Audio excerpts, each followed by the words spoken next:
Fireworks in McKinney over a giant new mosque. I'm James Parker, News Talk 820, 93.3 FM, WBAP. Welcome to the big show. For my first story, we go to the report from WFAA on a very contentious meeting last night.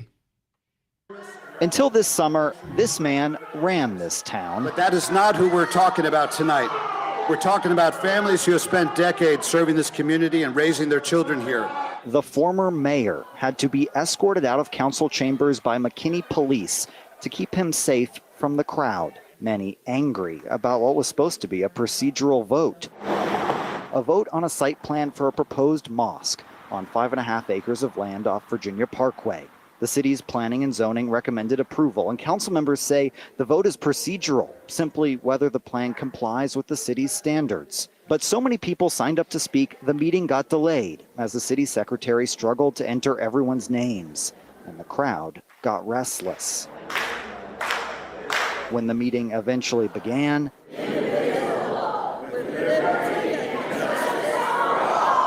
it soon got rowdy. Say no to Sharia. This is a nation founded on Christian. Jesus Christ is king. With neighbors. It's a serious threat to McKinney and to the nation. And elected leaders voicing their opposition to Islam. Child marriage, honor killings. Don't tell me it can't happen here. Comments like that got cheers, and supporters banged on the windows of the chamber in support. Other neighbors raised concerns about traffic. It is huge, and there is no way the 5.5 acre site on Virginia Parkway can handle 2,000 people. And other speakers faced boos and heckles as they voiced support for the mosque. Fear and prejudice have no place in public policy or in Texas. This is not the American way. Well, here's the question. Do we have the right to tell Muslims what they can and can't do with their own property? What they can and can't build and where they can and can't build it? Not really. You know, I feel similar to this in the way I feel about data centers, or when they were protesting the new big ICE facility that was going to be built in, what was that, Lancaster or Hutchins, I think it was. People are, or when they protest like drilling for oil, people are always trying to say that I can control through government what this other third party can do with their private property. And that goes against free market principles, private property, Enlightenment principles of individual liberties, the Constitution, all that. The part I agree with is we should be really concerned that we have so damn many here that they necessitate a giant new mosque in McKinney. The part of this concerned crowd that is legit is the fact that everywhere that Muslims have migrated to, gained a foothold, and continued to grow within their proportion of the population, it has never, not once in history, gone well for the native population. There's a 100% chance, based on their own history, that this is not going to go good, and you will not be able to maintain your rights. So once you put these two facts together, then that kind of changes what we saw last night. You're right. You should be concerned about the mass migration of people into our civilization who do not fit in with our civilization, who seek to overturn civilizations, who have to overturn every civilization with which they've encountered. Lebanon didn't used to be a Muslim country. Iran didn't used to be a Muslim country. Syria used to be a Christian country. When Turkey, up until Constantinople, that was all Christian. How has it gone since then? So, while the complaint is correct, you are directing your ire to the wrong source. Because the Collin County powers that be have very little control over immigration, over H-1B visas or any kind of visas, or the chain visas that brings in the rest of their family. Your real complaint should be to the federal government. You shouldn't be talking to your local leaders. Like when y'all go gripe at the Frisco City Council, that makes you feel better. Good sound bites for the James Show.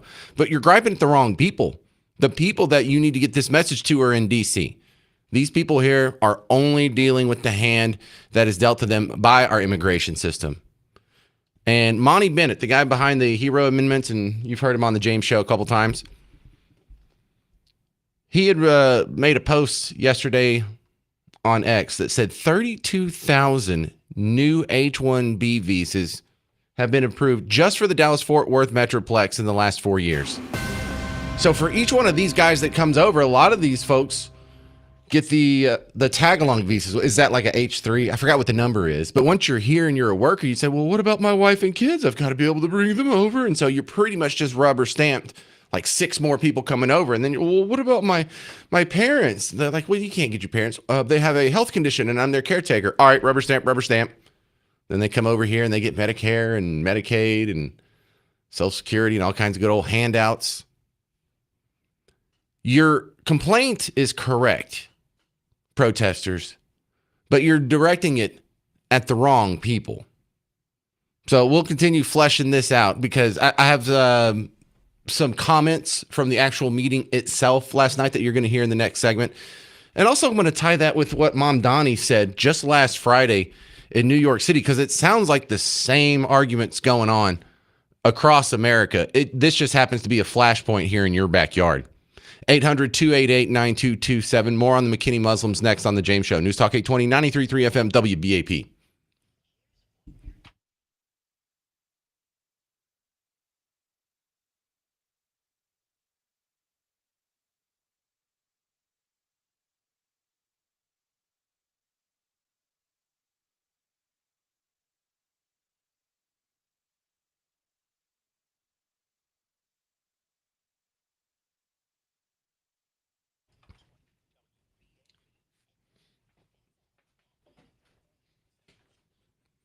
Hey, religious people in North Texas, if you're building a new church, it could be the new Mormon temple in Fairview. It could be the new giant mosque in McKinney. It could be another one, Hindu temple somewhere else in Collin County.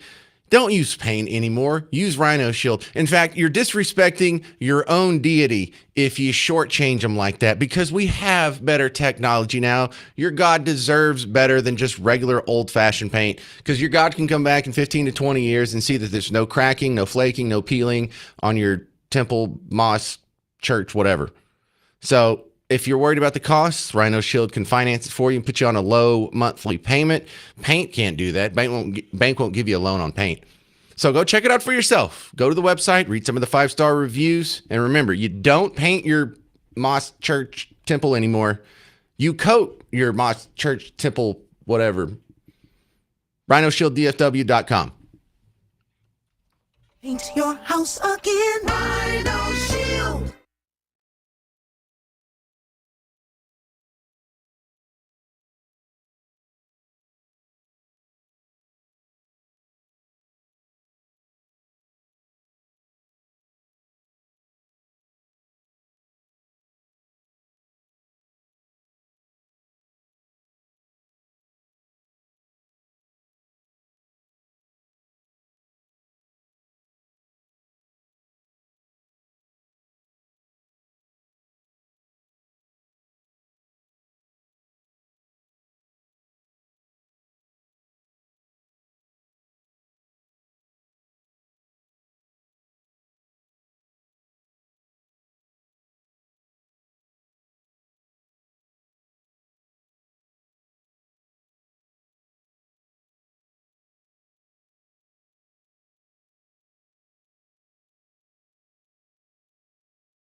A giant new mosque proposed for McKinney has been approved. I'm telling you, if it's gotten to this point, you're past the point of concern. I'm James Parker. It's the James Show, News Talk 820, 93.3 FM, WBAP. Remember WBAP on September 9th and 10th. There is the Republican midterm convention coming to town. In fact, last night they had the host committee had like a little kickoff party, and they invited some important members of the media, and I was there too. But boy, they're taking this serious. They had it going on. The mayor of Dallas even stopped by and spoke at the get-together. It's pretty cool. But apparently they are taking this very serious. Plans are already in the works. There's going to be events probably a week leading up to it. There's going to be all kinds of parties that night. I think that weekend will probably be some people just staying and hanging out. It's going to be a good time. So just remember September 9th and 10th. But back to our top story here. In McKinney, they just approved unanimously to move forward with a proposed mosque. Now, at the meeting, again, I have a split duality, and I would appreciate your grace on this and allowing me to be both for the right of the Muslims who are already here to build whatever they see fit on their private property, and also for the fact that, dude, if we have this many here that aren't assimilating, we've got to start sending them back. Number one, we need to cut it off, and we haven't even cut off the spigot. 32,000 new H-1B visas have been approved just for the DFW area in the last 4 years. Those are 32,000 jobs that, if they are real jobs, for the ones that are real jobs and not just something on paper. But if those are real jobs, those are 32,000 jobs that would have gone to you, your kids, your grandkids. I don't know how old you are. Maybe you have some grandkids that are just coming out of college. This could have been their job. Hell, this could have been my job. I actually went to college for computers. I'm a little techie guy. I worked in the computer industry for a few years. This is one of the reasons I'm not there anymore. My job got outsourced, and then it came back, but we just moved the data center here, or the call center or whatever. So I'll give you a couple of clips from the meeting last night. The best one was this fella named Eddie Issa. He calls himself a Sharia survivor. His family's from Iran, and his family is not, by tradition, Islamic. They're Christians, and they had been in Iran since before Islam had, and eventually they got ran out. Hello, my name is Eddie Issa. I'm a Sharia law survivor from Iran, and I'm here to tell you this is a dangerous ideology you're allowing in their country. Every country that is Islamic now, it used to be a Christian country. And we were soft Christians, and we allowed these people to come in, bring their Sharia law into their countries, and slowly kill us off left and right. Let me make it very clear to you. Christianity is a personal relationship with God, where it says, render unto Caesar's what is Caesar's, render unto God what is God's. Islam is Sharia law, deen wa dawah, religion and state, which is not even compatible with the American thing. And when these people will use taqiyya to lie to you, to manipulate you, because whenever Islam is little, they will lie to you and tell you they come in peace. This is level one. Level two is what's happening in UK right now, where you have two-tier policing, where you have like the blasphemy laws, Islamophobia, racism, all this nonsense that they talk about. First of all, Islam is not a race. So anytime you criticize Islam, they will use the race card. But every country has this disgusting ideology inside their country, including my own country, Iran, Russia. Islamophobia is another made-up, because they don't want you to criticize their death cult. That's why they will put that. That's why they push it in UK. In every country they go to. M103 is in Canada right now. They deliberately try to silence us. And the worst people that are trapped in it is Muslims themselves, because they can't leave that death cult. Because they're told, if you question that disgusting book, you're called a kuffar. And they get killed over it, just like my friends who are apostates in prison or dead right now in Iran. I'm telling you, this is a bad idea, and you're going to regret not listening to people like us who lived under Sharia law. Thank you, Eddie. All right, that's pretty compelling stuff by Eddie. Let's go to the phones here. This is Dean and Irving. You're on News Talk 820, 93.3 FM, WBAP. Hey, James. Thanks for taking my call. I'm an architect and have been an architect registered in the state of Texas since 1973. I live in Irving, Texas, and I've represented many developers that go to locations and ask to do developments. I will give you an instance which has nothing to do with the race of the individual. It has nothing to do with racism, and it's a method in which smaller towns have been successful. I've warned my customers over and over that when you go to these small towns, they have certain rights. And some of my customers have tried to overrule and ask me why they cannot develop in this town. This leads to the discussion of the development in McKinney. The issue is this: when you go and request zoning and you request a development, one of the very successful things that cities have done has nothing to do with race, is they require simply a traffic impact study.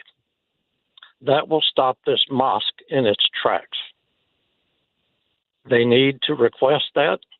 They need to demand it. It has nothing to do with racism. It has nothing to do with religion. Dean, no one in McKinney thought of that. You're the only one. Just Dean and Irving thought of that. They don't have architects in there who know about traffic impact studies. Don't you think they've worked around that? Look, these Islamic people are not like just some goat herders who wandered off of the Syrian desert. They are lawyers and doctors and people who are connected and politicians, judges. They know what they're doing. They have degrees. They know how to push paperwork. They don't know how to do an environmental impact study. They're fighting off all the lawsuits with Epic City and all these other Sharia cities that are going on around here, and they're doing a pretty damn good job winning in court. Well, James, you used another word. What I'm using, the term is called traffic impact study. There is no way that this development could stand up under a traffic impact study. Bottom line, end of the subject. Okay. You said it. Bottom line, into the subject. Look, the problem, even if we stop this mosque being built, the thousands and thousands of people who want this mosque, who are paying for it, who are having the millions and millions of dollars of capital to throw at this project, they're not going away just because you stop this mosque. And someone said, well, what do you do about it, Parker? What's the solution for those who are here and growing? Listen, if they're here and they're still on visas, that's easy. Cancel the visa, send them all back. Send back all their family members, all the people that chained here with them, they go back. If they've been naturalized citizens and they have touched anything that is adjacent to a terrorist organization or any idea that they're not going to assimilate, revoke that, send them back.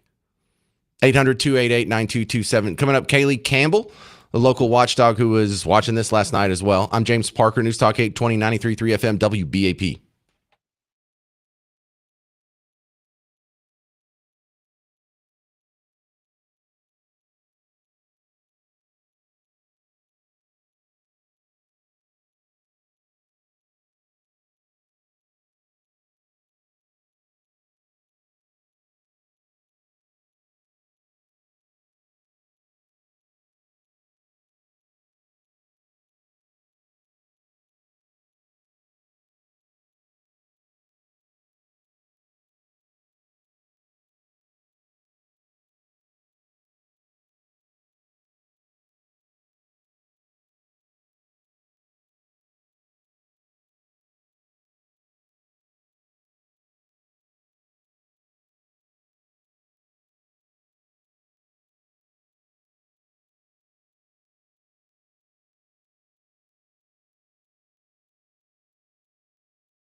Well, a bunch of people in McKinney are upset about a new mosque. I think what they got's a little too late. I'm James Parker, News Talk 820, 93.3 FM, WBAP. My next guest is someone who has done a lot of work actually going to these events and going to these meetings and interviewing these people and knocking on doors. Kaylee Campbell's coming back on the James Show. And first off, the meeting that happened in McKinney last night. Were you there? Did you take that video of the former mayor having to be escorted out?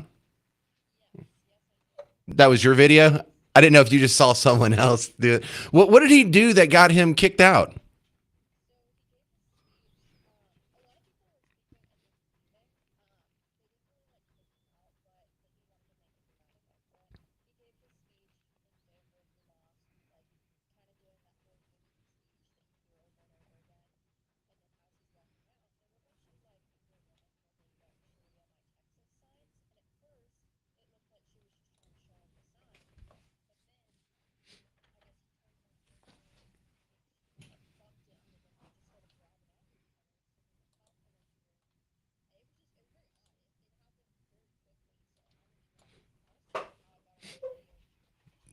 So some old lady was trying to pin a sign to his shirt or tape it to him or what?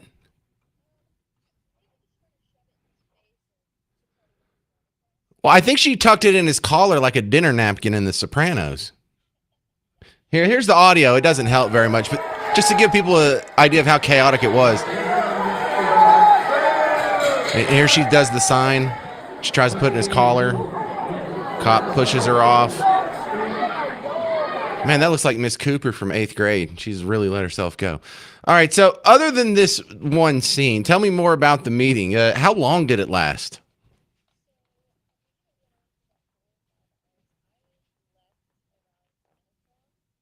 PM? Okay.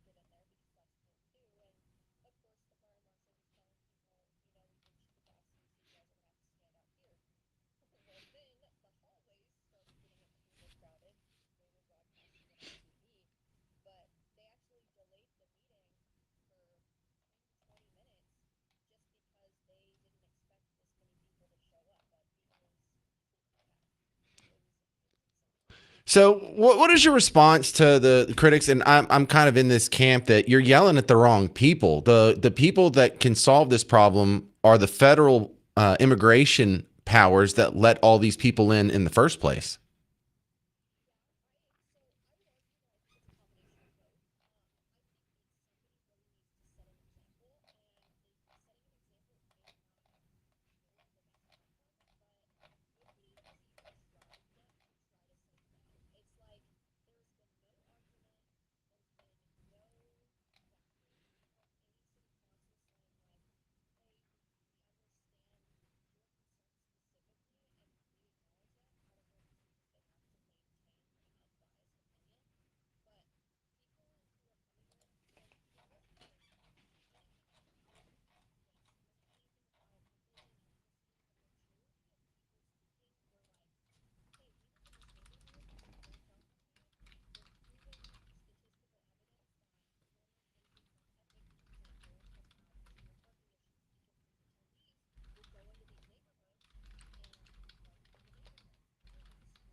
Well, I'm also kind of enjoying the double standards here, because some of our friends on Team Blue love to block all these other projects. You know, if you want to build an Amazon warehouse or a data center, or they were blocking the ICE detention center in Hutchins. They block new power plants from being built. They block all kinds of things. But a mosque, yeah, sure, that's fine.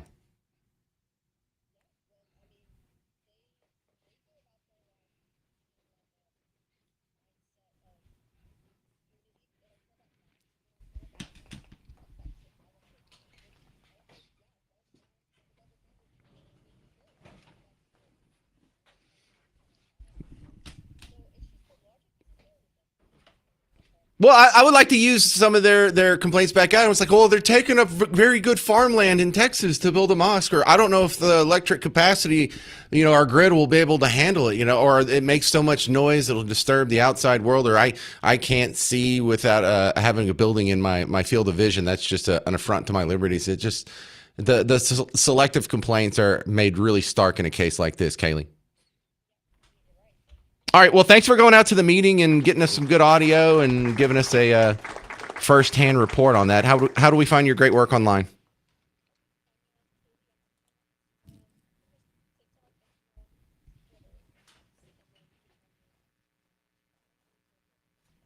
Thanks again. There she is, Kaylee Campbell.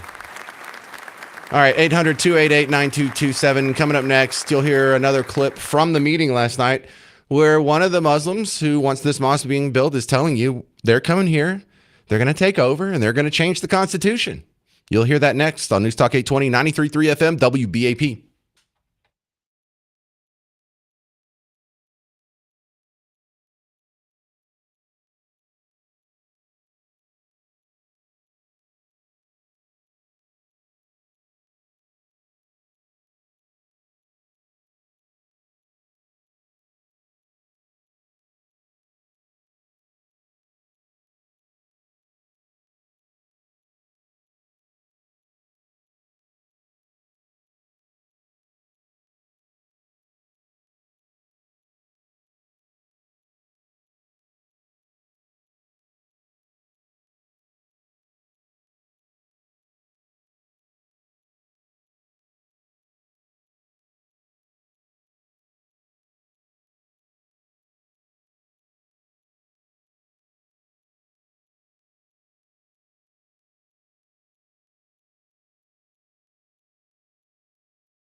Do the McKinney Muslims come in peace? I'm James Parker, News Talk 820, 93.3 FM, WBAP. Remember the WBAP morning show when you wake up? They're on from 5 to 9. They say they come in peace. Their supporters here in America say they come in peace. Liberal white women who are principals in Wiley East think they come in peace. But it has been the observation of every other country that was previously non-Muslim that became Muslim. Hadn't been a very peaceful experience for them. Now, I'm not picking on anybody in particular. I'm talking about every single country that has fallen under the banner of Islam. None of them have the full complement of rights that are enshrined in the Constitution, that are bandied about and supported by Western civilization, more specifically the Enlightenment thinkers. And so, if it's been your observation that allowing Muslims to come into a country or jurisdiction that was previously non-Muslim, letting them grow to be a significant minority or even a majority of the population, if 100% of those experiments go south, wouldn't it be government's place to prevent that from happening here? Now, we have a weird juggling act where our freedoms can be used against us. We have freedom of religion. We have freedom of speech. We have freedom of assembly. We have private property. We have private property rights. So once they're here, there's not a whole lot you can do. The problem is letting in millions of people who don't want to assimilate and who want to bring their old culture here and supplant the current culture. This isn't a race thing. This is definitely a culture thing. And while all races are equal under the eyes of God, not all cultures are. You know, the cultures that stress hard work tend to do better than the ones that don't. The cultures that stress traditional family values tend to succeed at a greater rate than the ones who don't. The cultures who embrace different values get different results. Ours has proven to be the better one. Ours has proven to be a culture where people aren't getting their heads sliced off for leaving their religion. No gays are being thrown off of buildings in the United States. We don't make our women cover up when it's 101 degrees outside in the Texas August. Heck, we don't even make them cover up in wintertime. And one of the problems that has happened with the government expanding what its mission is people have forgotten what government's supposed to do. Government is not supposed to give you health care. Government is not supposed to make sure you have food on the table or a roof over your head. Government is not supposed to be your daddy. Now, I'm not an anarchist. I'm not saying we need absolutely zero government, but we don't need public education. We don't need government in the hospitals care. We don't need them doing all these things. What government's supposed to do is protect your rights. If someone steals your property, they're supposed to go put them in a box. If someone kills one of your loved ones, well, the government's supposed to grab them up and kill them, or at least put them in a box for the rest of their life. Government's main job isn't to make sure you don't go hungry or they can patch up your boo-boo. Government's job is to make sure your rights don't get violated. It's to protect your rights. And if people looked at government as the protector of rights to make sure we have our full complement of human rights, then you would realize one of government's main jobs, since they're the ones who controls who comes into this country and who doesn't, is to make sure the people who have a 100% chance of, on a long-term scale, violating your rights, we just have to exclude them. And that's okay. That's not even bigoted. I don't want anything bad to happen to them. I don't want them to lose their religion. They can just go do their religion in their country from whence they came. This is Janice in Plano. You're on News Talk 820, 93.3 FM, WBAP. Yes, sir. I'm a Christian, but I bought one of the Korans to read through it because everybody kept talking about it being a cult. It's not a religion. Excuse me. And I believe that it is a cult. And I'm wondering, and it might be opening a can of worms, why can this not go before the Supreme Court? Let them decide if this is a religion or a cult. Because I know they had mentioned on the news. What would that make a difference of? Why would that little semantic change affect anything? And I would hope then that they would stop trying to develop areas that are specifically for Muslims. Why would changing it from a religion to a cult have any effect on that? I'm not a lawyer. I don't know. I'm just trying to understand it. And I will tell you, I live on the east side of Plano, and I deal on a daily basis with this particular sect of people. Look, my heart goes out to And you, and I'm not saying you're wrong, but I don't see how that changes anything. Changing it from a religion to a cult, I think would be a lot less effective than putting them on a plane and sending them back to the other side of the planet. Look, here's a Muslim who was at the meeting in McKinney last night talking about the giant mosque that got approved unanimously by the McKinney City Council. It's We will change the United States Constitution with this mosque. I know the audio's terrible. I couldn't find a better angle of this, but it says we will change the United States Constitution with this mosque. So you hear that about 5 seconds in? We have implemented that. We will change the United States Constitution with this mosque. Yeah, we will change the United States Constitution with this mosque. They are telling you, and they have been telling you. Here's the Epic developers, the guys who are doing the Epic City in Collin County. They were doing a little online streaming show, and they were laughing about how they're even going to name the street names after Muslim conquerors, and the stupid Americans around them, stupid Christian idiots around them, don't even know that they're being conquered. 279-acre land. So like you said, brother, masjid, homes, a total Muslim village. So we're still debating on the name, but it's going to be something Muslim name and a village attached to it, right? So the streets, Khalid ibn al-Walid, ibn Ziyad, like all the great conquerors, like people need to Google those conquerors and know like what are we made of. Yeah, Google Tariq bin Ziyad. Tariq bin Ziyad is a Muslim commander who invaded Spain and conquered Christian land. And they want to name American streets after him. Isn't that funny? They're just rubbing it in your face. They're coming here, exploiting your very generous immigration system, lying, cheating, getting tax money out of it, all with the goal of conquering you. And then they use your Constitution, rub it in your face. We have freedom of speech, freedom of religion. They accuse you of racism. They accuse you of bigotry. They accuse you of being the bad guy. And they even openly talk about it. This is an imam based out of Austin talking about how their demographic game is taking over Europe. Our biggest weakness is our percentage in this country. We are very disadvantaged. By the way, this is only in this country because across the Western world, mashallah, tabarakallah, percentages are rising to the point that it's terrifying them. Sweden, 10% Muslim.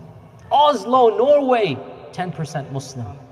Oslo, of all places. Vienna, the Ottoman Turks tried 200 years, they couldn't do anything. Vienna is 10% Muslim, mashallah, tabarakallah. 10% Muslim.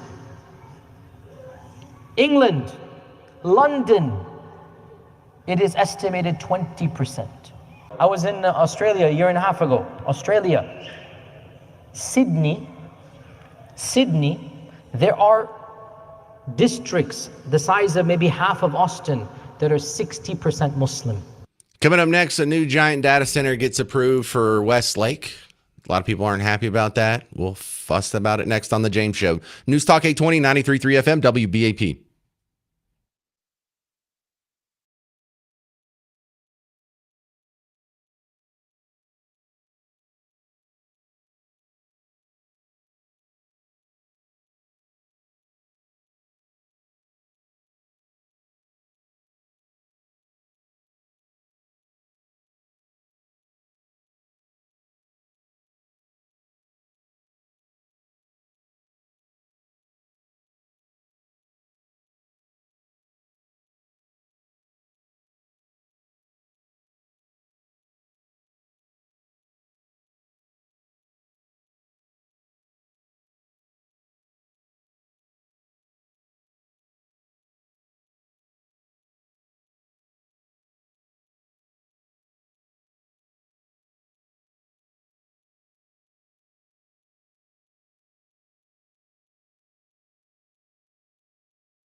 Hey there, fellow Texans. Welcome back to The James Show. News Talk 820, 93.3 FM, WBAP. I am your host, James Parker. I'm not going to do a whole hour on this. I just have to get you updated because we had talked about this earlier this week and last week and the week before. But the data centers that we were talking about on Monday and Tuesday's show made their next step forward. And don't get mad at me, okay? This is WFAA on the report of a new data center on the line there between, I believe this is on the line of Keller and Westlake, right on the city boundary. Tense night in Westlake where a controversial data center cleared its first major hurdle. Planning and zoning just approved the site plan located near the Westlake-Keller city line. Adriana de Alba is live there with reaction tonight. Adriana, what happened? Well, emotions really boiled over tonight, Izzy. Just moments ago, the Planning and Zoning Commission approved a site plan for a controversial data center. We listened to hours of emotional testimony, and immediately after, there were angry outbursts from people in the crowd who shouted that they are not done fighting this. Hang on, just let me pause it here. Could the report be any more one-sided? Are you calling it a controversial data center? Because you could call it a very needed data center or a welcome data center, or even on the James Show, it's a celebrated data center. And yes, there were some angry voices there, but I celebrate data centers. I think they're a good thing, generally speaking. Was I represented? Was the other side of the argument? Are they only representing one side of the argument in this whole clip? Because this is 2 minutes. Just be aware of the bias as it's happening and be suspicious. Because the people that are telling you that data centers are bad for your community, are these the same people that told you to wear a mask? Are these the same people that told you Hunter Biden's laptop was Russian disinformation or the 2020 election was the most secure election in history? Are these the people that told you to take the vaccine? Are these the same people? The presentation lasted minutes. And really be considerate of all our neighbors around us. And so the pushback much longer. Would you want to live in conditions like this? I don't think so. Why do you want that for us? Move it. Westlake's Planning and Zoning meeting tonight jam-packed as developers presented site plans for a data center people strongly oppose. we were never notified about this. Neighbors from Westlake and Keller concerned about noise, the environment, and their quality of life. When I learned on Thursday that a large data center was being built next to our neighborhood, I was shocked and upset. The proposed site sits along US 377, just across the city line from homes in Keller's Marshall Ridge neighborhood. And our lives are about to be turned upside down if that data center moves next door. The disagreement is happening between city officials, too. Keller's mayor says city leaders were blindsided. Westlake says the plans were shared more than a year ago, and the project would boost tax revenue with minimal water use and noise. Please move it. Build it. Just don't build it next to our homes. The proposal comes one day after Governor Greg Abbott ordered a pause on new data center approvals seeking to connect to the state's electric grid pending a regulatory review. And despite pushback tonight, the Planning and Zoning Committee did give this the green light. In Westlake, I'm Adriana de Alba. All right, so let's go to a recent interview where Elon Musk was talking about data centers being moved into space. This is a couple minutes. Stick with me. I know you have a longer attention span than a kid with a cell phone, but I want you to pay attention to the timetable, too. This whole rigmarole, this whole conversation we're having, people were getting upset about data centers. This may be a problem that's going to solve itself within a matter of 3 years. It's harder to scale on the ground than it is to scale in space. Any given solar panels can do about 5 times more power in space than on the ground. So it's actually much cheaper to do in space.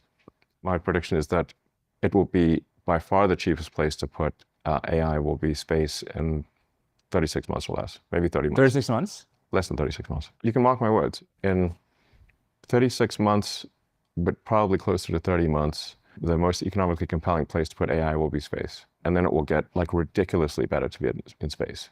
You know, once you start thinking in terms of what percentage of the sun's power are you harnessing, you realize you have to go to space. You can't scale very, very much on Earth. But by very much, to be clear, you're talking like terawatts. Yeah. Well, all of the United States currently uses only half a terawatt of power on average. Yeah. Right. So if you say a terawatt, that would be twice as much electricity as the United States currently consumes. So that's quite a lot. And can you imagine building that many data centers? I mean, that many power plants? It's like those who have lived in software land don't realize that they're about to have a hard lesson in hardware that it's actually very difficult to build power plants. And then you don't just need you need power plants, you need all of the electrical equipment, you need the electrical transformers to run the transformers. Have you ever tried to do an interconnect agreement with a utility at scale, like with a lot of power? As a professional podcaster, I can say that I'm not, in fact. Yeah. Can't you solve this with your own behind the meter power stuff? You can build power plants. Yeah. That's what we did at XAI for closest to it. Why isn't this a generalized solution? It's very difficult to scale other forms of power. You can scale potentially solar. Solar cells are already very cheap. I think solar cells in China are around 25, 30 cents a watt or something like that. It's absurdly cheap. Now put it in space and it's 5 times cheaper. In fact, no, it's not 5 times cheaper, it's 10 times cheaper because you don't need any batteries. So the moment your cost of access to space becomes low, by far the cheapest and most scalable way to generate tokens is space. It's not even close. All right, I know this sounds like a little sci-fi-ish here, but data centers in space, wouldn't that solve a lot of the problems? Don't have to worry about them using up too much of your water, do you? Don't have to worry about them using up any of your electricity. They're not going to be hooked to the grid. You don't have to worry about seeing them. You don't have to worry about hearing them. You don't have to worry about smelling them. You don't have to worry about the construction cost or whatever. You are going to lose all that delicious tax money, though. 800-288-9227. 800-288-9227. Coming up next, continuing with Elon Musk news, one of his rocket boosters just smashed into the moon early this morning, about 1:30 Texas time. What have we learned from that in the last 14 hours? I'll tell you next on The James Show. News Talk 820, 93.3 FM, WBAP.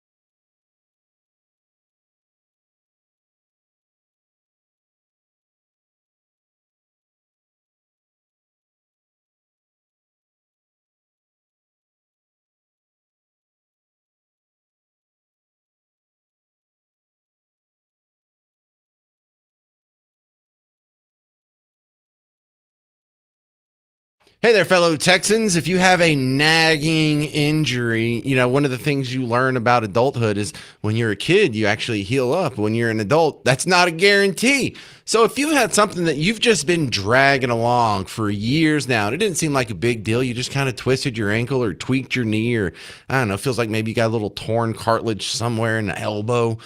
You know what? Maybe we should do something about it. You don't have to live like that. And if it's not going to heal itself, maybe you can use one of QC Kinetics' new regenerative high-tech space age treatments where they take your body's own healing properties, concentrate it, put it where you need it. And I'm not going to promise it's going to work for you because it doesn't work for everybody. But for the people it does work for, go read some of the reviews. It has given them their life back. You don't have to live with pain.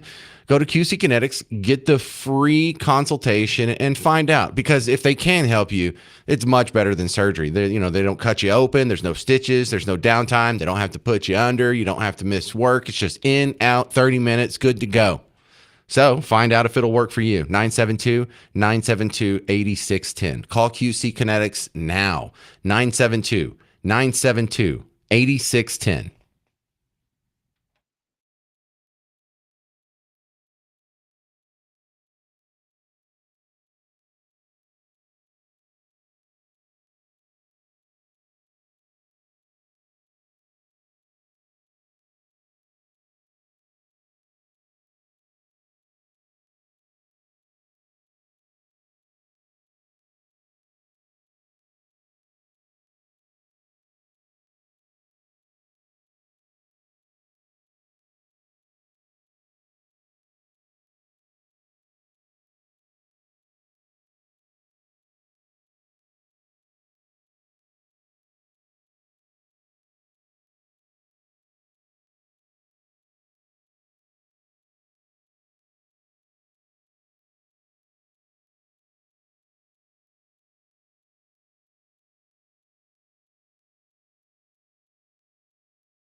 So we just had an unintentional lunar impact. I'm James Parker, News Talk 820 93.3 FM WBAP.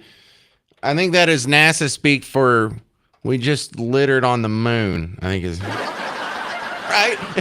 It's a piece of trash. It's a piece of junk. We just chucked it on the moon, like some people were chucking the trash on the edge of White Rock Lake there that they just had to clean up.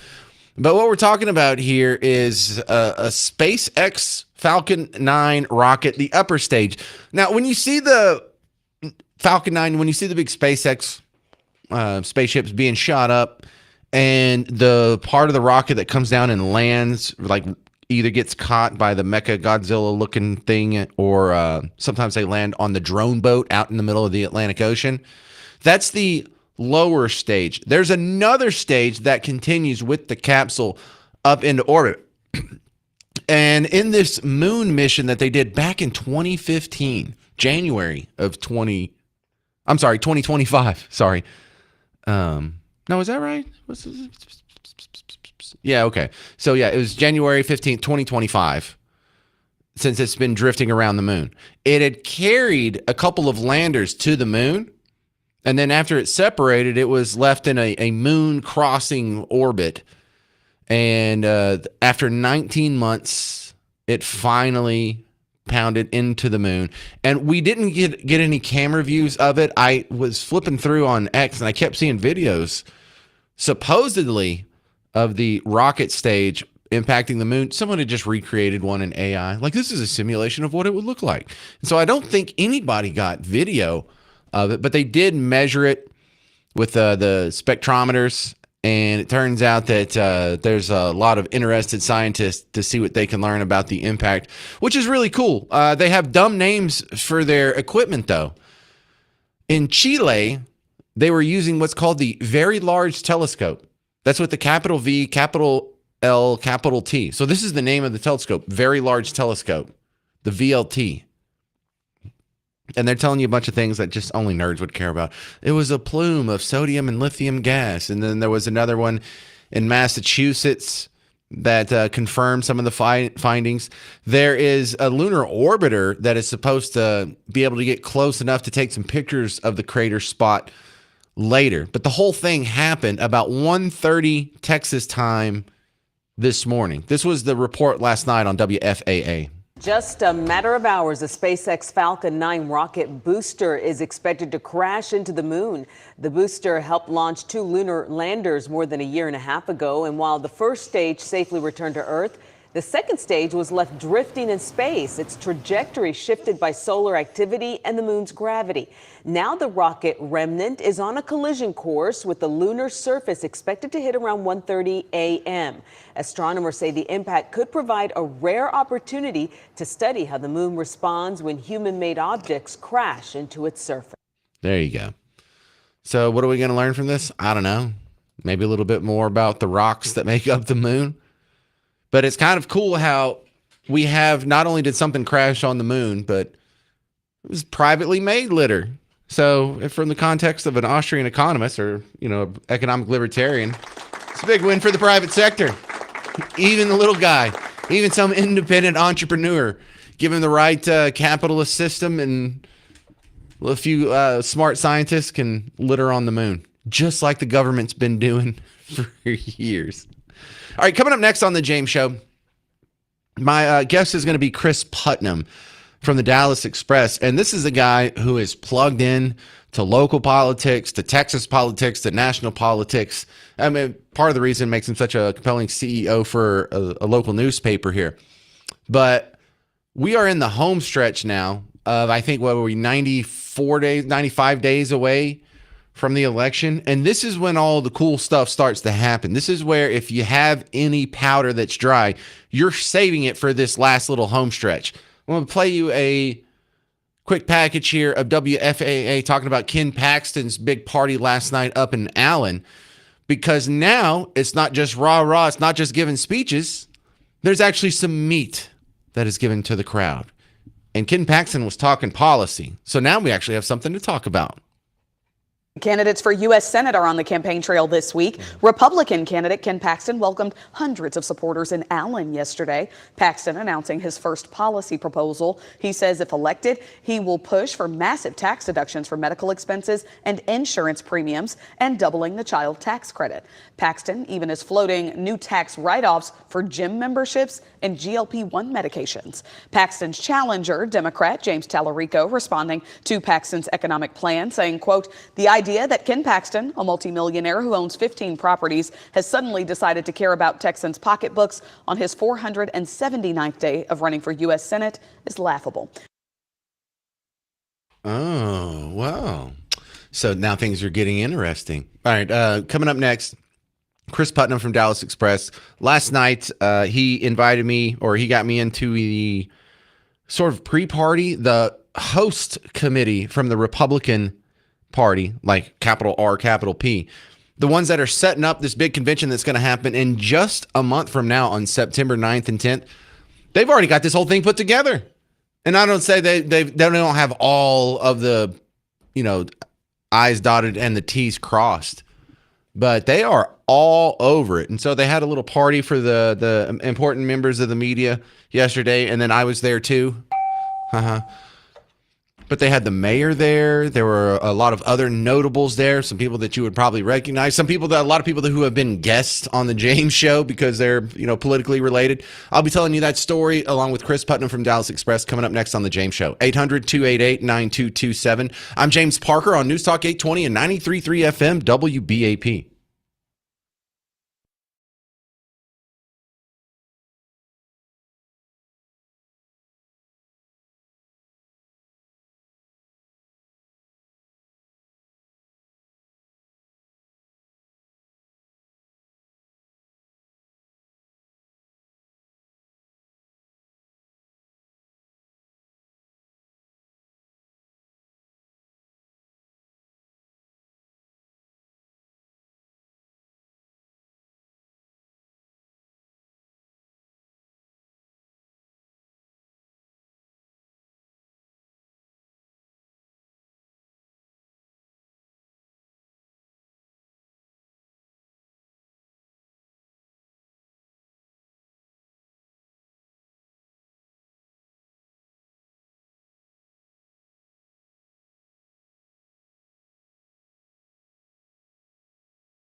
Hey there, welcome to the James Show, News Talk 820, 93.3 FM, WBAP. We are now just 90-something days, 96 days, I think it is, away from the midterm elections, and things are kind of heating up now. Now we're not just talking about my side's better than your side. People are starting to make some real promises. Now, the real dirty part is going to happen 30 days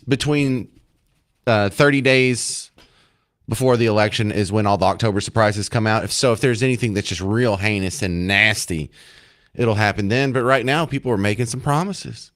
Here to help guide us through it, Chris Putnam, DallasExpress.com, coming back on the James Show. Hey, Chris.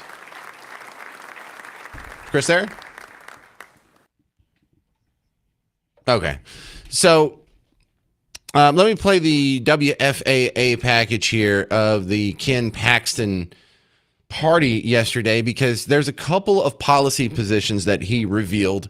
And if anybody is going to be swayed in the final days of the election cycle, it's going to be from stuff like this. Candidates for U.S. Senate are on the campaign trail this week. Republican candidate Ken Paxton welcomed hundreds of supporters in Allen yesterday. Paxton announcing his first policy proposal. He says if elected, he will push for massive tax deductions for medical expenses and insurance premiums and doubling the child tax credit.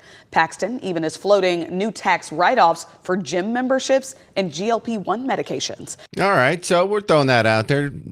Bunch of tax write-offs. I'm not against tax write-offs. I hate taxes with the hot heat of 1,000 suns. I would like to see the income tax go away completely. So any step in that direction, I guess, is a general positive. But for Texas and Texans, I think the number one thing our senators should be saying is we're going to stop the importation of all these foreigners, H-1Bs or otherwise, all the asylum seekers, whatever. And we're going to start sending a lot of these people home, probably most of these people home. I think that would be number one. Number two, he's going to go to D.C. I want to hear him talk about balancing the budget. The fact that we're getting a 3% pay cut this year because of inflation is because no one's paying attention to the deficit. And if we don't ever make them pay attention to the deficit, they're never going to pay attention to the deficit. So, I mean, I'm not against the policy positions he laid out. It's just the things I want are much bigger. All right. Is that Putnam there on the warm line? Okay. Now joining me, Chris Putnam, Dallas Express CEO. So tell me about this party we went to last night, the host committee for the Republican Party that is putting together the convention.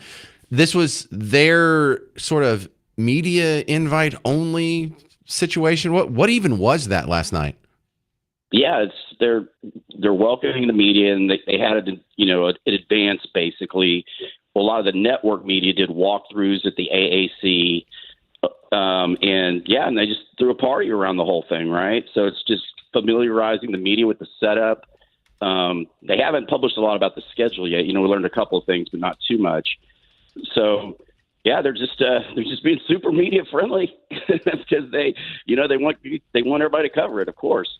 Well, a lot of the talk about this midterm convention is why are we doing it now when we've never done this before? And why are we doing it here in Texas? Because conventions have often been strategically placed. They will have the convention in South Carolina because, the South Carolina is kind of purpley, or they'll have the convention in Ohio because Ohio's kind of purpley, or they'll have it in somewhere, Pennsylvania, Pittsburgh, or Philly because it's a purple state. This is a red state. We don't usually get conventions like this because we have it locked down. Is this a sign that we don't have Texas locked down?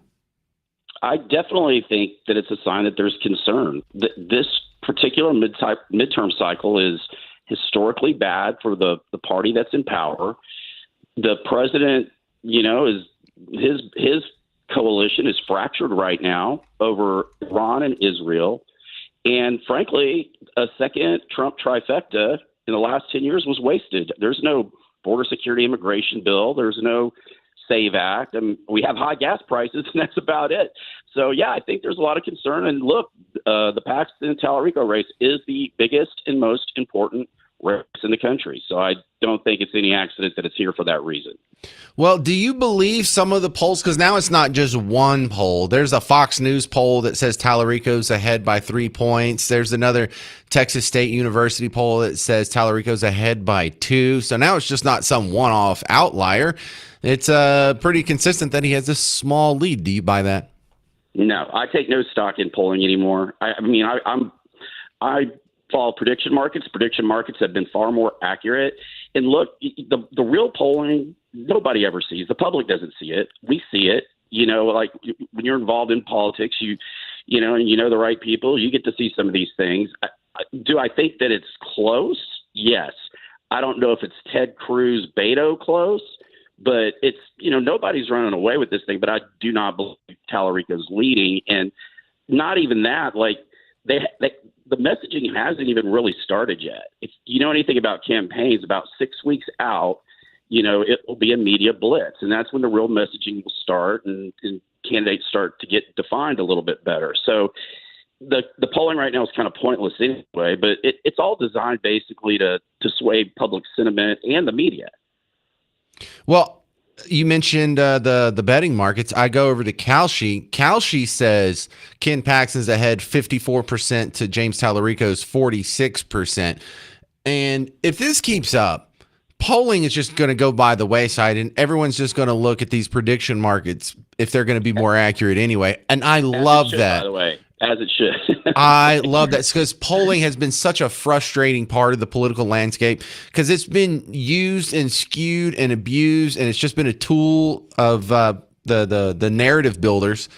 And the inaccuracy has always been really suspicious. We might not have to worry about that in the future, Chris. Well, even Fox News, right? Because people are liking to cite that one because it's obviously perceived as right-leaning. But a big media outlet like Fox has a vested interest in ensuring that this is a sport to watch, right?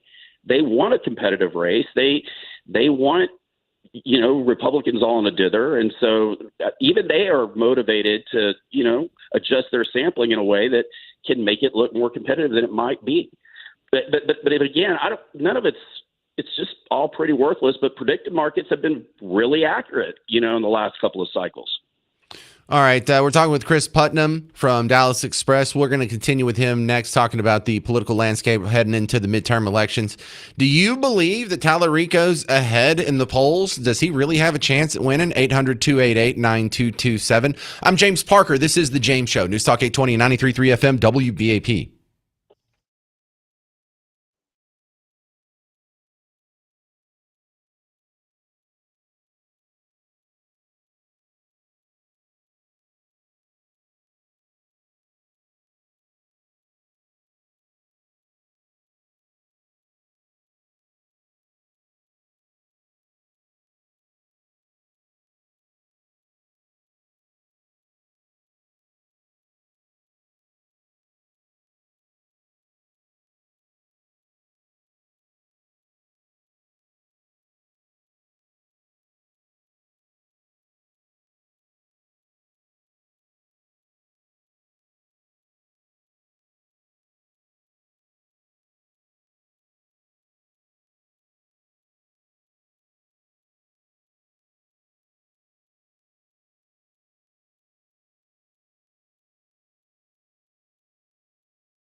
Well, we are now starting to spitball the results, making some predictions on the midterm elections here in Texas. I'm James Parker, News Talk 820 93.3 FM WBAP.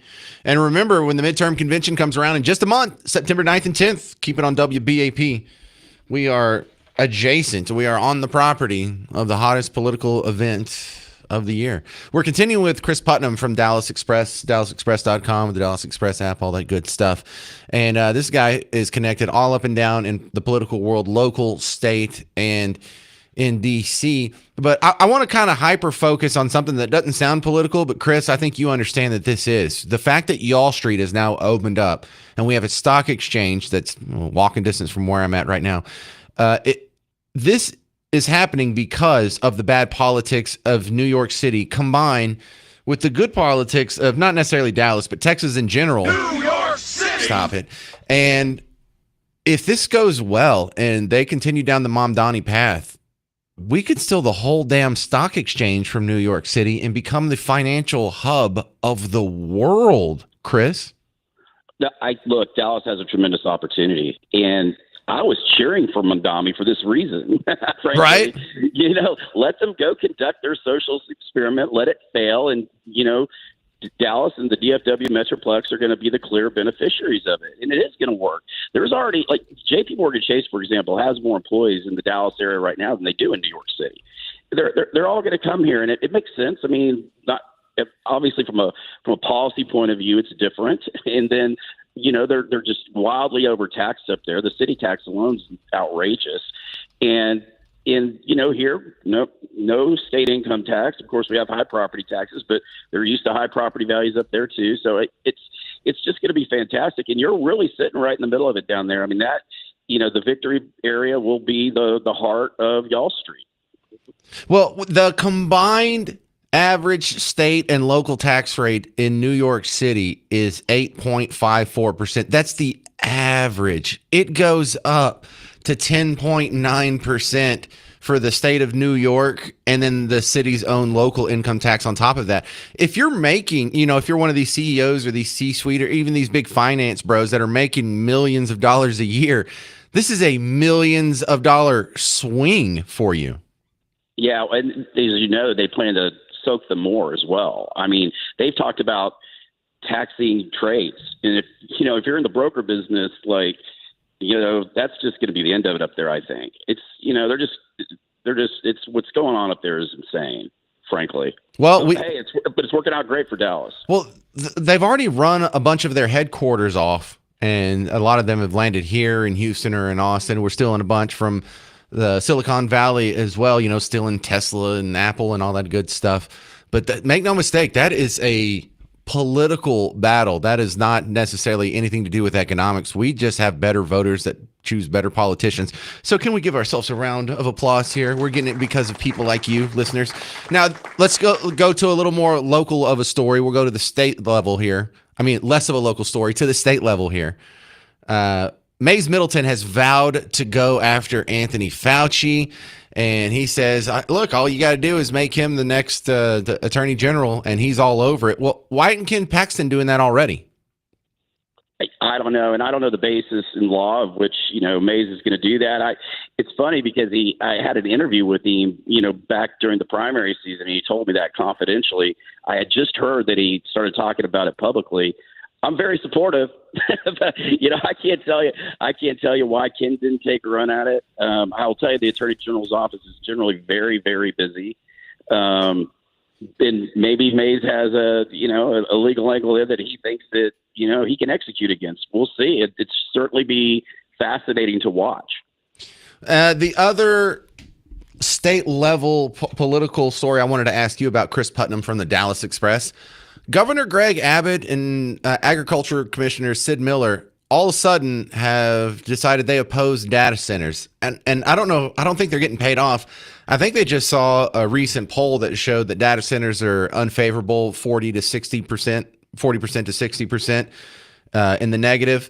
And it just seems really disingenuous that for the first 621 data centers that were built in Texas, not a peep out of these guys, but data center number 622. Well, we've got to regulate these things. They're out of control. Yeah, I've got to agree with you on this one. I don't I don't like what they're doing.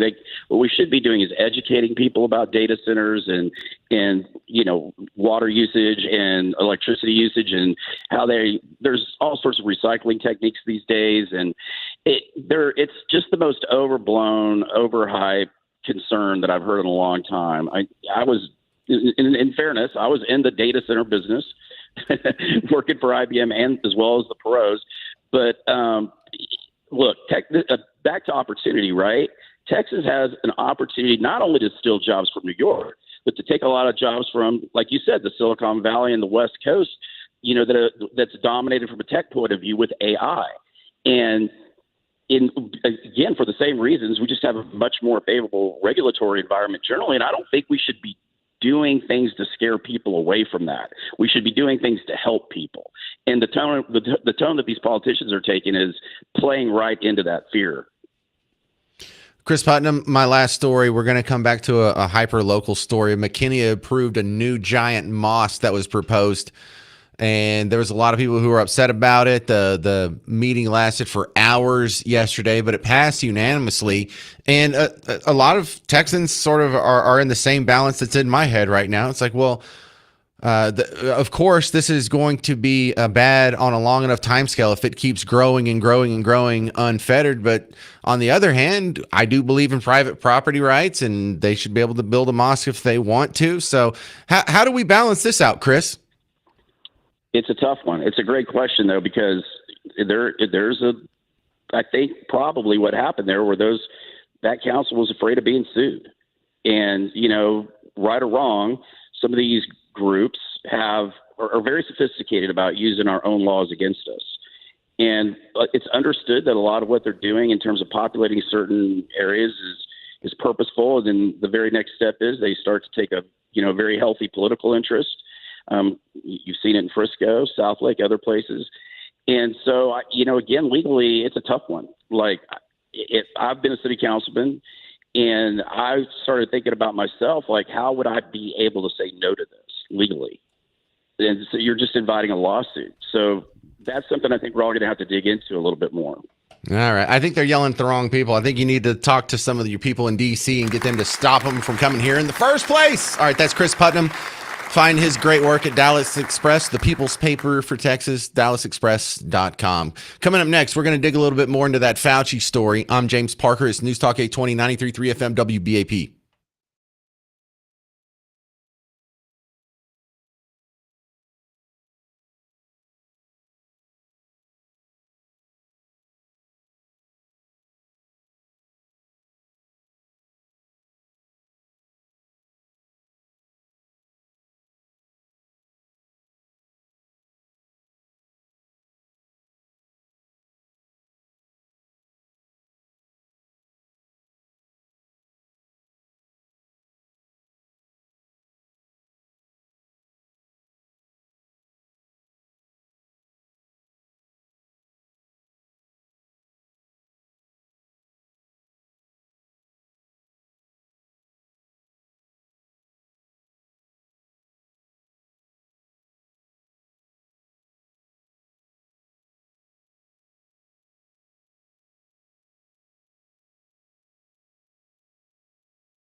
Hey, so we going to throw this Fauci guy in prison or what? I'm James Parker, News Talk 820 93.3 FM, WBAP. Welcome to the big show.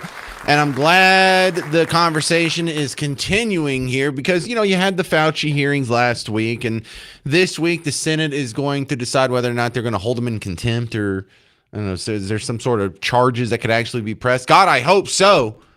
Because right now, we have a guy who went and was funding gain-of-function research in Carolinas. He wasn't supposed to do it anymore. It was so dangerous. Even Barack Obama said it was illegal. So he moves it to China because the Chinese Communist Party sure would love to steal some of your bioweapon technology. Genius. So he takes your tax money, continues doing something that was so dangerous it was rendered illegal in the United States, and ends up making the COVID virus that got out. Then he turned around and lied to all your faces about it. He lied to you about the natural immunity. He lied to you about masks. He lied to you about social distancing. And more importantly, he lied about the lab leak to begin with. Obviously, he wanted to cover his own butt. And he lied also I think the most dastard lie in most of this is denying hydroxychloroquine and ivermectin were useful therapeutics. Probably got millions of people killed. But as long as this conversation is still going, you can expect some people are going to wake up, and some people are waking up a little bit. Rand Paul was on with Stephen A. Smith, and Stephen A. Smith is coming out there saying, wow, that was all a lie. You've seen Bill Maher say, wow, that was all a lie. John Fetterman, wow, that was all a lie. And so not a lot of people, but some people, enough people in Team Blue, and not just randos that live down the street. I'm talking about people with platforms and voices are admitting that. Can you ever get Team Blue voters this message? So I'm going to play a couple clips here. Rand Paul on Stephen A. Smith, although you're not going to hear a whole lot from Stephen A. Smith here. It's still kind of interesting that this was held in what is normally a sports setting in front of a guy who's clearly on Team Blue, and so he doesn't have any dog in this hunt, politically speaking. And it's being said to an audience that is probably hearing a lot of this for the first time. I don't know. People have to judge whether they think this is something that's a vendetta that I've come up with or whether it's serious. I mean, the thing that argue for it being serious is 1 million Americans died. 15 million people died. And it's not me saying that this came from the lab. We have now hundreds of scientists, the CIA, the FBI, and the Department of Energy. The Department of Energy may have some of our best government scientists. They looked at this early on and came to the conclusion it came from the lab. And not only did they, like all these great scientists, come to this conclusion, they did so in 2020. They did so around the time of 15 days to slow the spread. When everything got shut down, that's when all the minds like, well, I've got some free time to start crunching some numbers on this. And after that first 15 days to slow the spread, anybody who was looking honestly at the situation should have come away with the truth. I came away with the truth. You came away with the truth. Rand Paul came away with the truth. But Greg Abbott didn't. Dallas County Judge Clay Jenkins certainly didn't. Most of our governors didn't. Most of our superintendents and principals didn't. And people's lives were destroyed over this. Now, this next clip's a little bit longer. But for those of you who are saying, well, that was happened 6 years ago, why are you still worried about it? Because it's still going on. Gain of function research. Do we have any evidence that it stopped? Are we still funding this? Has any bills been passed to stop this? Any executive orders? Have we done anything? Is this still happening? We think that there's still secret research going on from our government, particularly on monkeypox, that is gain of function research that they will not tell me about. And I mean, we don't have representative, people are always saying, oh, democracy's under attack. Well, it certainly is if your representatives aren't allowed to know about what your government's doing. You know, it's one thing the people not knowing, but then you've elected people who are not being told. We think there's experiments. We've asked about these experiments, and they will not tell me. So I think that it's an ongoing thing. This is what oversight of government is. You've got to fight sometimes with your own government, sometimes with the other party, sometimes with members of both parties opposing you.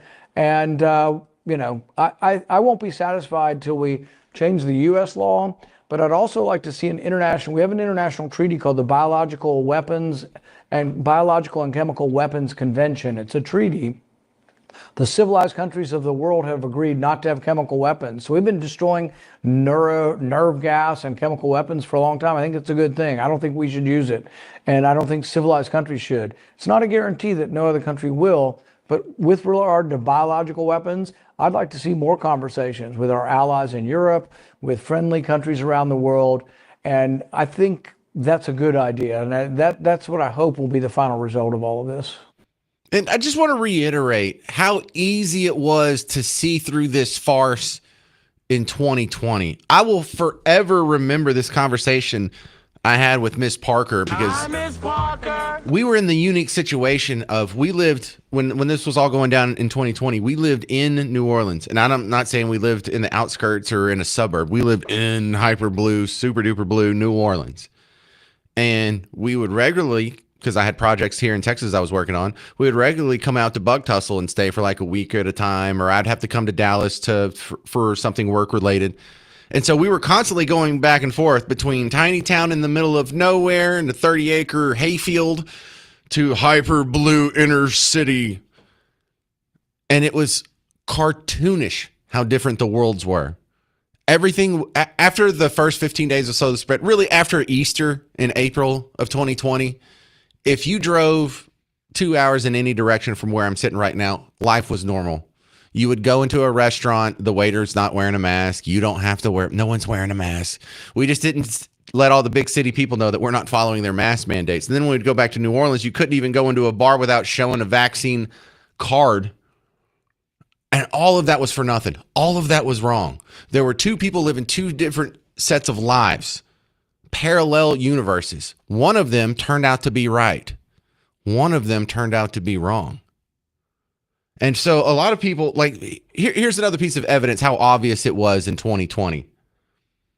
In June of 2020, we just watched 3 straight weeks, every weekend, of people upset about George Floyd going out in dozens of major metropolitan areas, gathering in groups with no condemnation from public health officials, no condemnation from CNN or MSNBC. Hell, they're cheering it on. ABC, NBC, CBS wouldn't dare say anything bad about it. Well, look, they're wearing masks. Meanwhile, your event was a super spreader event. The Trump rally in Tulsa was a super spreader event. The bikers going to Sturgis was a super spreader event. You going to your own church was not allowed. You going to your own mom's funeral was not allowed. And I think a lot of people, if you didn't see through it by the end of June in 2020, you weren't looking. Here is Congressman Jim Jordan and Anthony Fauci in June of 2020. Thank you, Mr. Chairman. Dr. Fauci, do protests increase the spread of the virus? Do protests increase the spread of the virus? I think I can make a general statement. Well, 500,000 protesters on June 6th alone. Yeah. I'm just asking that number of No. people, does Yeah. it increase the spread of the virus? Crowding together, particularly when you're not wearing a mask, contributes to the spread of the virus. Should we limit the protesting? I'm not sure what you mean. How do we say limit the protesting? Should the government limit the protesting? I don't think that's relevant to. Well, you just said if it increases the spread of the virus, I'm just asking, should we limit it? Well, I'm not in a position to determine what the government can do in a forceful way. Well, you make all kinds of recommendations. You made comments on dating, on baseball, on everything you can imagine. I'm just asking you just said that protests increase the spread. I'm just asking you, should we try to limit the protest? No, I think I would leave that to people who have more of a position to do that. I can tell you. Government stopping people from going to church, Dr. Fauci. Yeah. Last week in the Calvary Chapel case, 5 liberals on the Supreme Court said it was okay for Nevada to limit church services. Yeah, you know what? That was the same thing I played yesterday on the show with the WNBA coach saying, well, should you allow trans biological men to play in the WNBA? Oh, geez, I think I need to leave that up to the experts. I don't think I'm in a position to actually answer that question. What a dodge. 800-288-9227. 800-288-9227. More shoes dropping on Anthony Fauci coming up next on the James Show. News Talk 820, 93.3 FM, WBAP.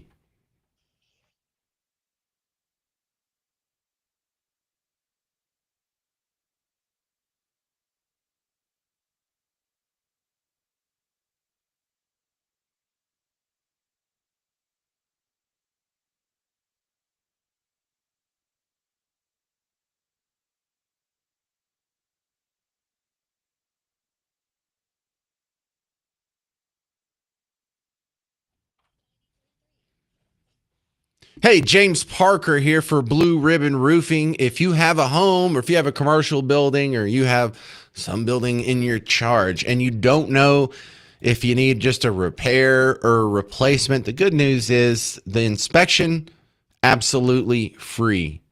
When I got my free roof inspection from Blue Ribbon Roofing, John Hopkins himself, the owner, came out, pulled out a ladder, got on my roof, walked around, took some pictures, asked some questions, and just let me know, hey, your roof's actually pretty good here. There's no need to fix anything. However, if there had been something wrong with the old Parker Manor there, we would have the discussion. Is it a repair or is it a replacement issue?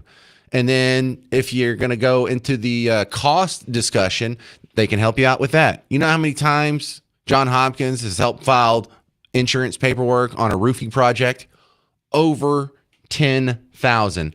That is not an exaggeration. This is what he does all day, every day for the last 30 plus years. And how long does it take? Look at some of the reviews online. A lot of people say he did it all in one day from start to finish, the cleanup. You couldn't even tell they were there. So if you have any doubts about your roof, get the free roof inspection today. Go to blueribbondfw.com.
Hey there, welcome to the James Show. News Talk 820, 93.3 FM, WBAP.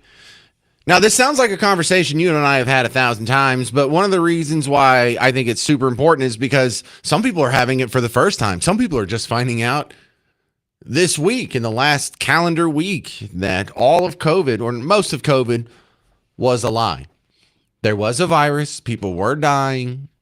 Cool. Rest of it, all up for grabs. They lied about where it came from. They lied about its transmissibility. They lied about the vaccine. They lied about hydroxychloroquine and ivermectin. They lied about remdesivir. They lied about ventilators. They lied about its effect on children. Here's the big one, though. The COVID death rate. You probably haven't heard a good chat about that in a while. Well, because the COVID death rate is one of the things that was proven to be a lie.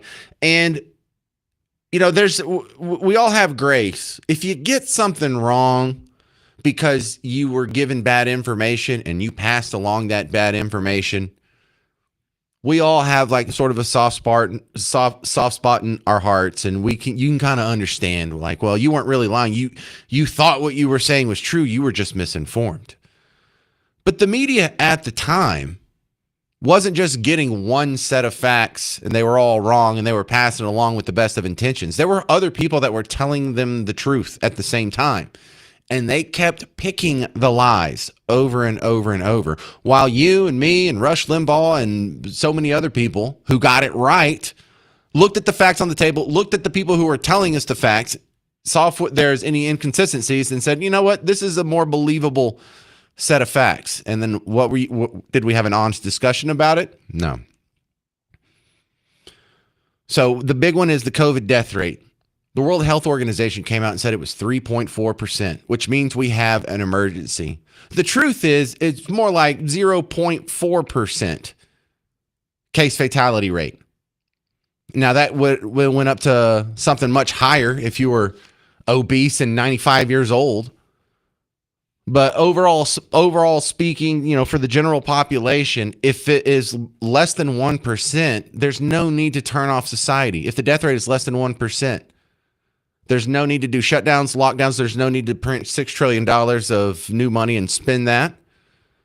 There's no need to develop a new vaccine to get emergency authorization. There's no need to close your church, your schools, your business. So this was a big deal. Now, Donald Trump came out at the very beginning, and this is where I'll give him credit. He saw the World Health Organization say the death rate is 3.4%. He had other doctors that he was talking to that were explaining to him, no, it's less than 1%.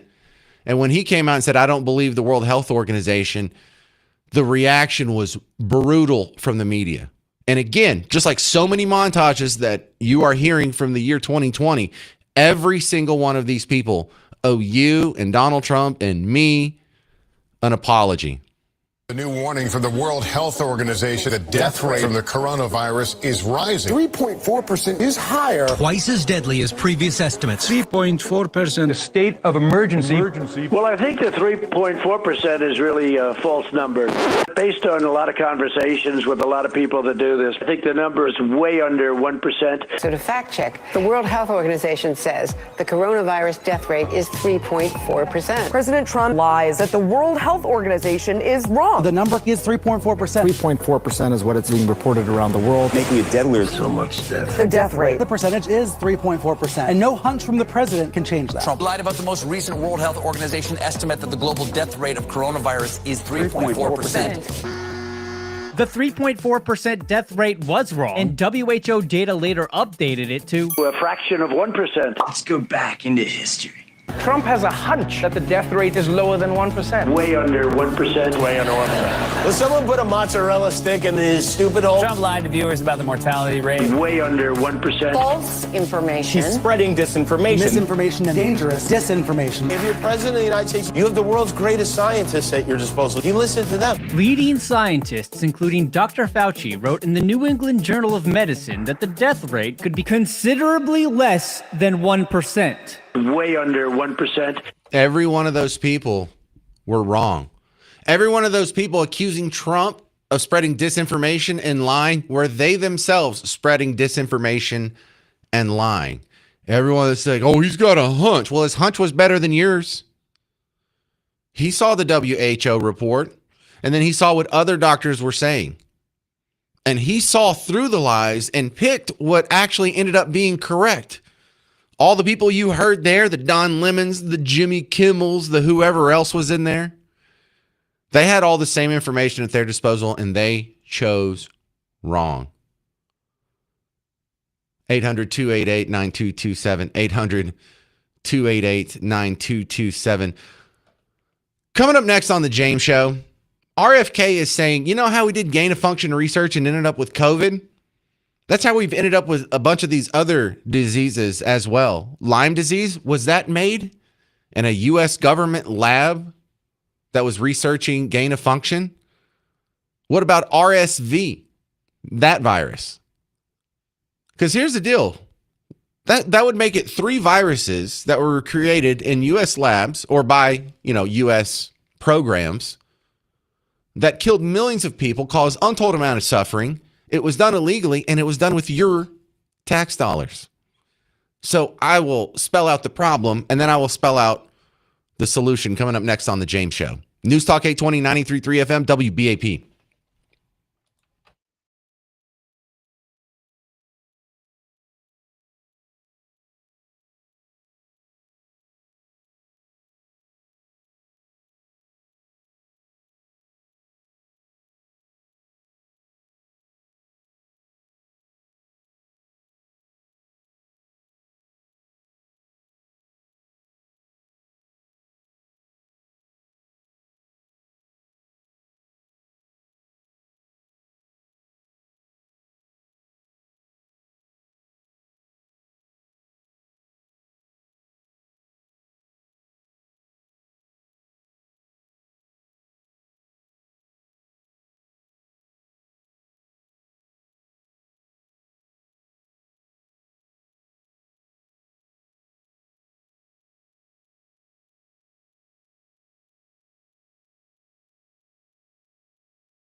How many diseases do you think you've created with your own tax money?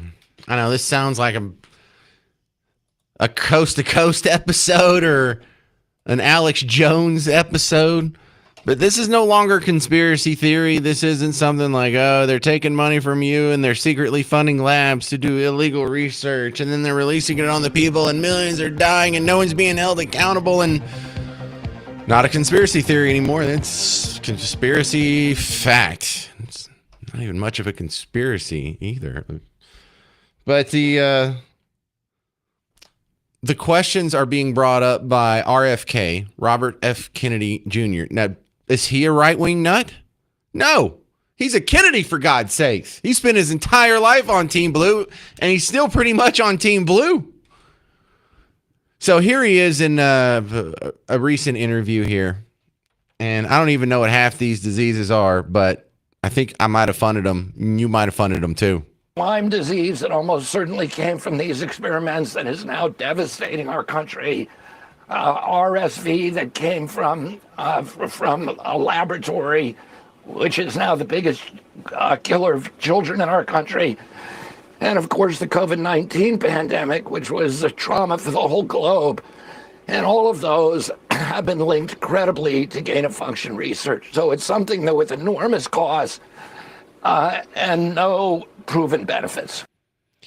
All right, so RSV, respiratory syncytial virus. I don't know, syncytial. Sorry, but it's just another respiratory virus. So, Lyme disease, RSV, COVID. If he is correct, and these were all funded in government labs with taxpayer money, and even after we had a couple of boo-boos and mistakes, they just moved the funding out of the labs out of the United States and continued doing it elsewhere. What are we doing? Why are we still allowing this? And this changes what the fix is.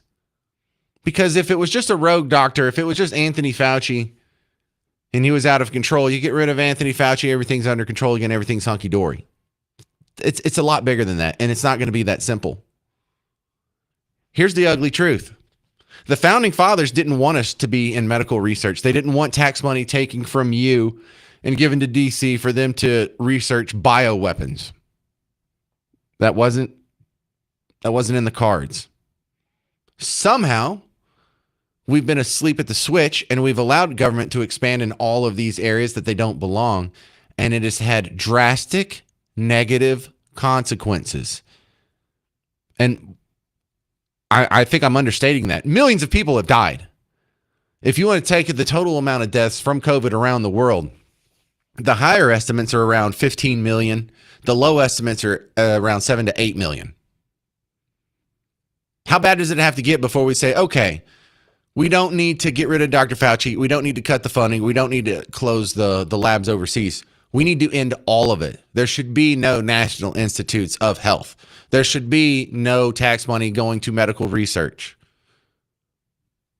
And I would say I'm sorry, but I'm not sorry. We thought we were smarter than the founding fathers. Oh, like they were a bunch of hacks that never thought about taking money from the taxpayers and using it for research purposes or using it for medical purposes. No, they thought of it. They decided against it. We went outside of their wisdom, and we have paid for it with the death of millions and millions of people. And what's the trade-off for that? Because for cars, you could say something similar. You could say, look, before cars, there was nobody dying of car wrecks. Now that we have cars, we have tens of thousands of people dying every year from car wrecks. Yes, but we actually get something good out of cars. We didn't get anything good out of the NIH. We didn't get anything good out of all this research. So I say shut the whole damn thing down. And if you don't want to shut the whole damn thing down, I'm not interested in your solution. 800-288-9227. 800-288-9227. On one hand, that sounds extreme. On the other hand, it sounds like the most obvious, basic, black and white, common sense scenario possible. Now my mind is blown because why isn't everybody saying that? Why isn't everybody calling for the National Institute of Health to be immediately defunded? Are those labs still open? Is the Wuhan lab still open? Are we still funding any of this anywhere else? So ultimately, like, if I had my druthers, I think the common sense move would Anthony Fauci at least spends the rest of his life in prison. And that's only because he died of natural causes while he was on death row. But this crap where this guy can just run around, not even go to prison, not even have his work canceled, not even stop the research. This is not only injustice, this is idiocy. If we don't shut all of this down now, it is going to happen again. And you involuntarily are having money taken from you to build the next bioweapon for the next pandemic that's going to violate all of our constitutional rights again and lead to the death of millions of people. You just going to sit by and let that happen? That's a weird choice. Paul in Forney, you're on News Talk 820, 93.3 FM, WBAP.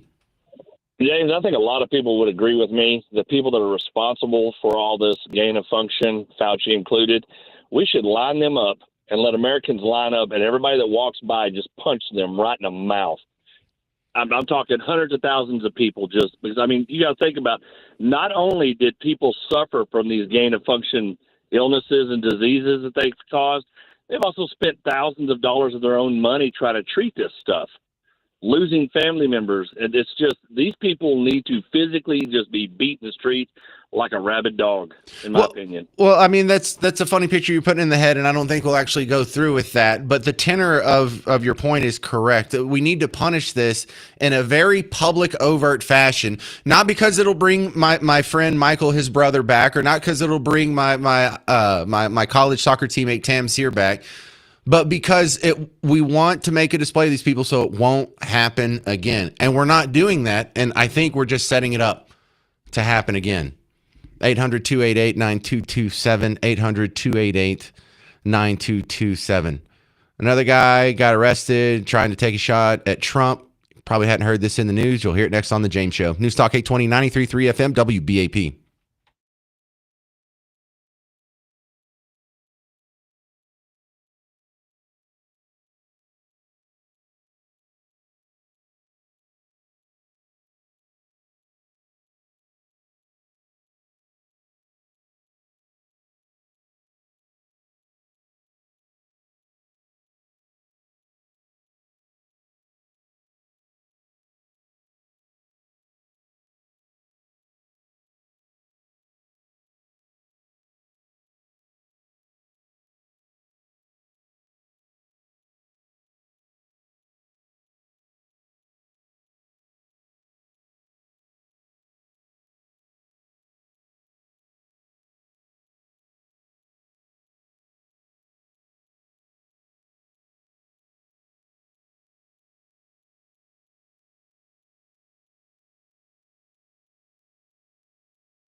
Hey there, welcome back to the James Show. News Talk 820, 93.3 FM, WBAP. I am your host, James Parker. When you wake up tomorrow, remember the WBAP Morning Show. They're on from 5 until 9, and they will get you off to a good start. All right, coming up next, here's another guy trying to take a shot at Trump. He didn't get very close, but WFAA had the report this morning. A man accused of showing up to President Donald Trump's California golf course while armed is being held without bond. Officials say 38-year-old Janine John Taylor was spotted taking photos and videos of the property on Sunday, as well as monitoring security preparations 2 days before the president's planned visit. Investigators say they found hollow point ammunition in his pocket and a loaded pistol in his vehicle. We're told more weapons and notebooks with concerning statements were later found at his home. Yeah, look out for those crazy right-wingers. Look out for those guys. You were told MAGA was going to be violent. MAGA was going to have roving bands of death squads. You probably don't remember the death squad part, do you? You were promised death squads. They just haven't been very death squaddy, if that makes any sense. Here's another one. Trump immunity means death squads. It's also scary because what is Trump going to do? If Trump gets elected, that's really, really scary for the public because it's almost like a license to thug in a way. That is very frightening. I mean, this is a death squad ruling, and this is a president who has activated pro-Trump paramilitary groups that, wear insignia and T-shirts and hold placards celebrating literally right-wing death squads. The imperial presidency is now concretely here. And it's a dangerous precedent because the power of the office will no longer be constrained by the law, even including the Supreme Court of the United States. If he were to use SEAL Team 6 to try to assassinate one of his political opponents, so long as he did it through the auspices of the presidency, let's say use the NSA to say, let me investigate the Bidens as a national security threat. And then we need to go ahead and assassinate them when they take a foreign trip. We'll just go ahead and use drones to assassinate them, let's say in a foreign country. And we'll use SEAL Team 6 to go in and get them like they got bin Laden. As long as you do it through the official apparatuses of the presidency, he can do it. It's just been a steady stream of left-wing violence ever since they said that. I mean, it's been just nonstop. And it's not one group that's doing it. It is any number of different constituencies, all which fall under the Team Blue umbrella. So when there is an upset Muslim that goes and shoots up some of our fellow Texans on 6th Street a couple months ago, that's a Team Blue. The Muslim shooters at the Michigan Synagogue, the Muslim shooter at Old Dominion University earlier this year, that's another one. But we had like the anti-capitalist Muslim that burned down the giant paper warehouse. You had the Trump assassination attempt at the White House Correspondents' Dinner. You had the ICE building arsonist. Remember that guy that just tried to set the ICE building in New York City on fire? He dumped a bunch of gasoline, set it on fire. But you've had them throwing IEDs at a protest in New York City. You had the school shooter, the trans school shooter, Tumbler Ridge in Canada, the school shooter at Evergreen, Colorado. There's another school shooting at, what was that other one? Minneapolis. There was this shooting ambush at the ICE facilities here in Dallas, the one in Alvarado, the one in McAllen, the pro-Palestinian attacks that are going on all over the place. I can't tell you exactly where all of the politically motivated violence has come from specifically, but I can tell you it has all been under the umbrella of Team Blue.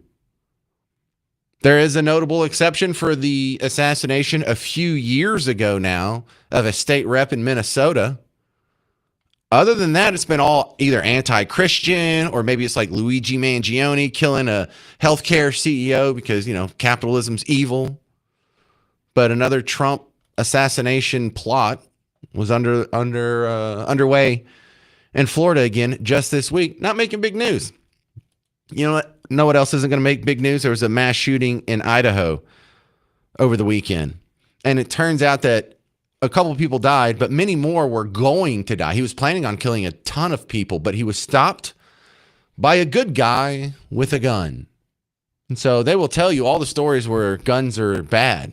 But a good guy with a gun, that gets buried every time. Investigators say 2 men, an off-duty state trooper, and this man, 35-year-old Jordan Salinas, fired back. I peeked around the right-hand side of that sign closest to the road, and that's where I saw the individual with his rifle pointed at the vehicles. Authorities believe those heroic actions drove the shooter from the scene and likely saved lives. He seemed unusually comfortable aiming that rifle at those cars, and then as soon as some rounds started coming at him, everything changed. Immediately, all that bravado he had immediately crumbled. This In-N-Out had opened just a week prior. The company says one of their workers was killed while caring for customers. Christopher Claunch was also killed. His sister telling the New York Times he'd worked at a recovery center helping people with addiction, and his partner said he loved traveling, cooking, and the outdoors. We also spoke to Lindsay Tangy, who found several of the victims at the scene. This is just not our community. None of us expected this. There you go. Another hero. Good guy with a gun. But now when we talk about how to stop mass shootings, I don't like to bring that up. Doesn't really fit the narrative. All right, I got time to squeeze in one more quick story here. And this one is a sad one. Happened in West Dallas. Someone saw a truck drive into a lake. And they're like, oh my goodness, I hope that guy's okay. Well, it turns out the guy was already dead. He's probably dead before it went in the lake is what it sounds like. WFAA. Learn more from Dallas police about what led up to a vehicle driving into a lake in West Dallas. This is a look at the scene last night at Singleton Boulevard and Fish Trap Road. Dallas Fire Rescue says the driver was pulled out the car and pronounced dead, sadly. Stay with WFAA on air and online for updates to this developing story throughout the morning. You know what I really appreciate about your neighbors and, the fellow comedians that we're all surrounded by is the comment section in so many of the stories like this. It's like if you go into the social media where they share this out and look at the comments under it, you're starting to see some regular refrains on stories like this. Number one, well, is Benjamin Crump and Al Sharpton going to come down and make sure we get to the bottom of this mystery? All right, is this important? We have a guy who is a black person who was found dead in the water. I think he was black. Who was found dead in the water. Do we only care if he had been with white friends right before that? Now, these aren't my statements. I'm just telling you what I'm reading in the comment section. And they're not, I guess they're not wrong. I certainly wouldn't comment that on a story like this. But a lot of people are bringing up some of the double standards, which means you and I both know that there's no such thing as a double standard. The standard is we report on it if it makes our political opponents look bad or our political allies look good. Other than that, it gets ignored. Are we going to get regular follow-ups on this? Because we get regular follow-ups on, like Uvalde and the Parkland shooting and all kinds of other shootings that fit the narrative. Are we gonna come back and revisit this in a year? Is anybody going to raise $600,000 for the defense fund or for the family or for the widow or for the, do we even know? Do we even care? Is there going to be any follow-ups? Anybody going to block any streets? Love that. The commenters, you're delicious. Thank you for being you. I'm James Parker. That's going to do it for today. If you need more James Show action, go check out the podcast and all the funny videos I have on the social media feeds. And stick around. Mark Levin's coming up next. This has been The James Show on News Talk 820, 93.3 FM, WBAP.